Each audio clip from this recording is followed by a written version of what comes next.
दुनिया के नक्शे पर जब भी किसी देश में युद्ध, अराजकता या सत्ता परिवर्तन दिखाई देता है तो एक सवाल बार बार उठता है, क्या इसके पीछे कोई तयशुदा खेल है? इतिहास बताता है कि कुछ शक्तियां ऐसी हैं जो खुद को शांति का रक्षक बताती हैं, लेकिन जहां जहां उनका हस्तक्षेप हुआ वहां तबाही ने जन्म लिया। आज हम बात करेंगे अमेरिका के उस पुराने पैटर्न की जो बार बार अलग अलग देशों में दोहराया गया। नाम बदल गए, बहाने बदल गए, लेकिन तरीका वही रहा। अमेरिका खुद को दुनिया का सबसे बड़ा लोकतंत्र और मानवाधिकारों का रक्षक बताता है। उसका दावा है कि वह दुनिया में शांति, स्वतंत्रता और लोकतंत्र फैलाने के लिए काम करता है। लेकिन अगर पिछले 70-80 सालों का इतिहास ध्यान से देखा जाए तो यह तस्वीर अधूरी लगती है। द्वितीय विश्व युद्ध के बाद अमेरिका एक सुपर पावर बनकर उभरा। डॉलर वैश्विक मुद्रा बना। IMF, वर्ल्ड बैंक और नाटो जैसे संस्थानों में उसकी पकड़ मजबूत हुई। धीरे धीरे दुनिया दो धड़ों में बंट गई। एक तरफ अमेरिका और उसके सहयोगी, दूसरी तरफ वे देश जो उसकी नीतियों से सहमत नहीं थे। यहीं से शुरू होता है वह पैटर्न जो आगे चलकर कई देशों की किस्मत बदल देता है। इतिहास को देखें तो अमेरिका का हस्तक्षेप अक्सर इन्हीं 5 चरणों में दिखाई देता है। टारगेट कंट्री का चयन। ऐसा देश चुना जाता है जिसके पास प्राकृतिक संसाधन हो, तेल, गैस, खनिज, या जो डॉलर सिस्टम को चुनौती दे, या जो अमेरिका की नीतियों के खिलाफ खड़ा हो। लीडर को विलन बनाना। इंटरनेशनल मीडिया के जरिए उस देश के नेता को डोट, तानाशाह, क्रूर, मानवाधिकार हनन करने वाला बताया जाता है। Economic sanctions. उस देश की अर्थव्यवस्था पर प्रतिबंध लगाए जाते हैं। व्यापार रोकना, बैंकिंग सिस्टम से बाहर करना, तेल और दवाइयों पर पाबंदी। इंटरनल अनरेस्ट, आर्थिक दबाव से जनता परेशान होती है, विरोध प्रदर्शन बढ़ते हैं और देश अंदर से कमजोर होने लगता है।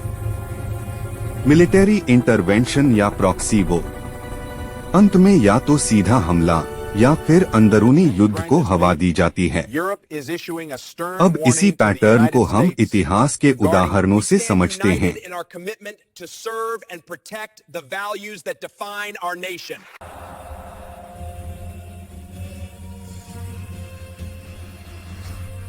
साल 2003 अमेरिका ने दुनिया को बताया कि इराक के पास वेपन्स ऑफ मास डिस्ट्रक्शन हैं। कहा गया कि ये हथियार पूरी दुनिया के लिए खतरा हैं। मीडिया ने डर का माहौल बना दिया। संयुक्त राष्ट्र में भाषण हुए और फिर इराक पर हमला कर दिया गया। सद्दाम हुसैन की सरकार गिरा दी गई। पूरे देश में युद्ध फैल गया। लेकिन युद्ध के बाद क्या हुआ? कोई WMD नहीं मिला। इराक की तेल संपदा पर बाहरी कंपनियों का नियंत्रण बढ़ गया। देश आज तक स्थिर नहीं हो पाया। लाखों लोग मारे गए। पूरा एक जनरेशन युद्ध की भेंट चढ़ गया। सवाल आज भी वही है, अगर हथियार थे ही नहीं तो युद्ध क्यों? लीबिया कभी अफ्रीका का सबसे अमीर देश माना जाता था। मुअम्मर गद्दाफी ने देश को मजबूत किया, एजुकेशन और हेल्थ केयर को फ्री किया। लेकिन गद्दाफी ने एक बड़ी गलती कर दी। उसने कहा कि लीबिया अपना तेल डॉलर में नहीं बल्कि अपनी करेंसी या गोल्ड बैक्ड सिस्टम में बेचेगा। यहीं से कहानी पलट गई। गद्दाफी को तानाशाह बताया गया। ह्यूमन राइट्स का मुद्दा उठाया गया। नाटो ने हमला कर दिया। कुछ ही महीनों में गद्दाफी मारा गया। सरकार खत्म हो गई। देश केओस में डूब गया। आज लीबिया अलग अलग मिलिशिया के कब्जे में है। ना मजबूत सरकार है, ना स्थिरता। एक अमीर देश कुछ ही समय में फेल्ड स्टेट बन गया। 2001 में 9/11 हुआ। अमेरिका ने कहा आतंकवाद खत्म करना है। अफगानिस्तान में सेना भेजी गई। शुरुआत में कहा गया कि यह एक छोटा ऑपरेशन होगा, लेकिन यह युद्ध 20 साल चला। ट्रिलियंस ऑफ डॉलर्स खर्च हुए, हजारों सैनिक मारे गए। इस दौरान हथियार कंपनियों ने अरबों कमाए, आम अफगानी जनता बर्बाद हुई। 2021 में अमेरिका अचानक वापस चला गया और जिस तालिबान को हटाने गया था वही फिर से सत्ता में आ गया। इतना लंबा युद्ध, लेकिन नतीजा शून्य। And we control the future. The data is clear and the stakes couldn't be higher.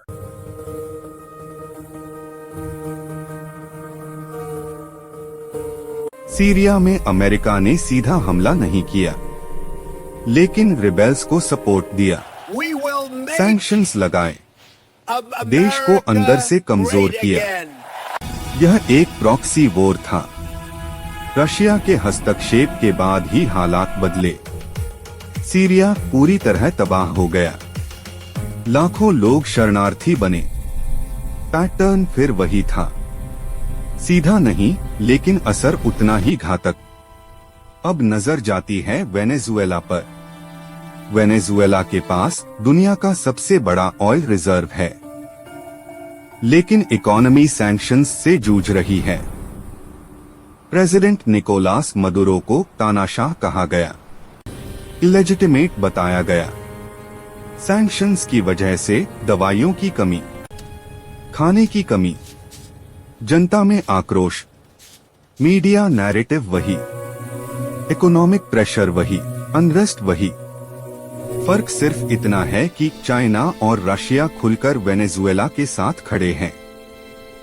इसलिए यह टकराव ज्यादा खतरनाक हो सकता है। अगर वेनेजुएला में बड़ा कॉन्फ्लिक्ट होता है तो तेल की कीमतें बढ़ेंगी, ग्लोबल इकोनॉमी हिलेगी, भारत जैसे देशों पर भी असर पड़ेगा। यह सिर्फ एक देश की लड़ाई नहीं होगी, यह ग्लोबल पावर स्ट्रगल होगी। इतिहास हमें यह सिखाता है कि युद्ध में हमेशा आम लोग मरते हैं, फायदे में सिर्फ ताकतवर लोग रहते हैं। अमेरिका अकेला नहीं है, लेकिन उसका पैटर्न सबसे ज्यादा दिखाई देता है। आज सवाल यह नहीं है कि अमेरिका सही है या गलत। आज सवाल यह है कि क्या दुनिया इतिहास से कुछ सीख रही है। इतिहास किताबों में नहीं मरता, वह हर युद्ध, हर आंसू और हर खून की बूंद को याद रखता है।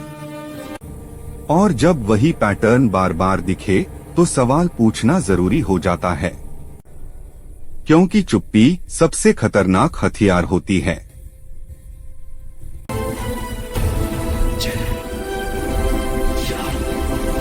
श्री राम।